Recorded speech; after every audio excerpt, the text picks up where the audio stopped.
Welcome to Nordic Market News, Friday, January 20th. We summarize the past week's most market-affecting news every Friday. Looking at each country's stock market index, the past week has been full of turbulent news, which seems to be reflecting on the trade within the Nordic countries. Helsinki 25, 0.4% this week or 0.2 this day. OMXS 30, minus 0.4 this week or 0.2 today. OSCBX in Norway, 0.7 this week or 0.3 today. Copenhagen 20 minus 0.5 this week or around 0 today. And the overall index of Nordic 40 minus 0.5 this week and up 0.4 today. Looking at Sweden, CEO of one of Sweden's major banks, SEB, is stepping down. Annika Falkengren has spent 30 years within the bank, with the last 11 being her time as a successful CEO. Falkengren announced her decision on Monday of this week, stating her will to continue working operatively for many years to come to be the main reason for her leaving. She has been recruited to be a partner of Swiss investment group Lombard Odier. Falkengren says it wasn't easy to make this decision and leave SEB after all this time, but at the age of 55, she believes her time window of walking new paths are limited. Chairman of SEB, Marcus Wallenberg, says the process of recruiting a new CEO has started, but Falkengren will stay on until July of this year if necessary. The market didn't take too fondly to the news of Falkengren leaving. The SEB stock dropped a few percent on Monday, but has since stabilized. Another large-cap CEO switch will occur in industry giant Atlas Copco. CEO of 8 years, Ronny Leten, will be replaced by Mats Ramström, currently manager of the group's technical department. Ramström has been working at Atlas Copco since 1988. Ronny Leten will step down 26th of April. Atlas Copco also delivered the news this week of board's suggestion to divide the company into two listed companies, Atlas Copco and what is yet called Newco. Newco will focus on customers within mining, will cover the area of underground mining as well as the division construction tools. A vote will take place at the annual meeting in April. In Finland, the Finnish wood processor Stora Enso withdraws from plan to establish a plant for chemical mass in Beihai, China. The circumstances surrounding the plant, with changes in supply and demand as one factor, has made the plan non-profitable, according to the company. A better solution will be to buy chemical mass to the existing Beihai factory, says CEO Carl-Henrik Sundström. IT solution company Tieto has initiated negotiations in Finland to let go as many as 250 employees.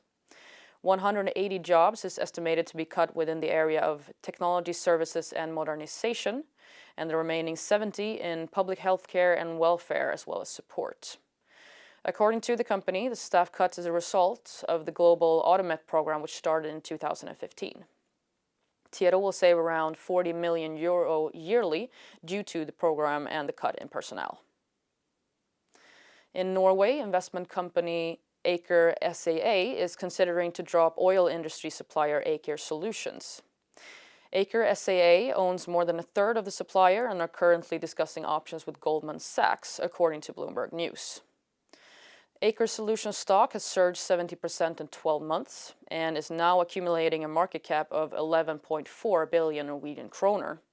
A potential buyer has to be approved both from Aker ASA as well as the Norwegian state.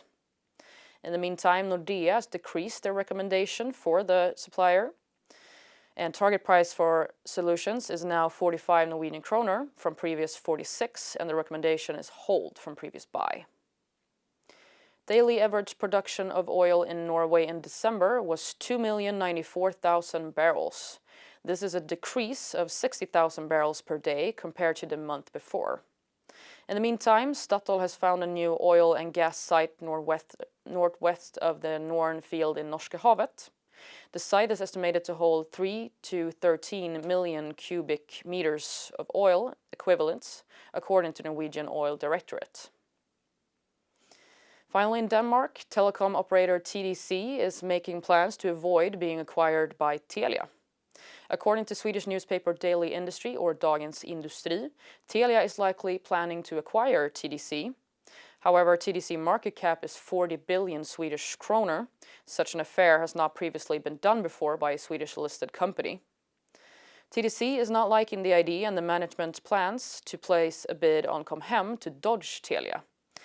If TDC would acquire Com Hem, authorities for competition will never approve a Telia-TDC acquire. Telia has not confirmed the news from Daily Industry, and the stock has dropped today around 1%. After many and thorough discussions, Facebook has been given the green light to build a new giant data center in Denmark in Odense. The site will be as big as 55,000 square meters, and Danish politicians have said this will strengthen Denmark in their effort to become the data center of Northern Europe. And in the EU as well as the USA, plenty of major political happenings this week, including the annual economic forum in Davos, British Prime Minister Theresa May announcing her plan for a hard Brexit, the ECB prime rate, and Trump's inauguration later today. Theresa May says there is no option for Britain than to take the hard Brexit, including leaving the EU inner market. The speech made the British pound recover some after a time of steady decline. Meanwhile, Donald Trump pressured the dollar after saying publicly that the American currency is too strong, and he is blaming China on keeping their currency at a constant low to benefit the country's export.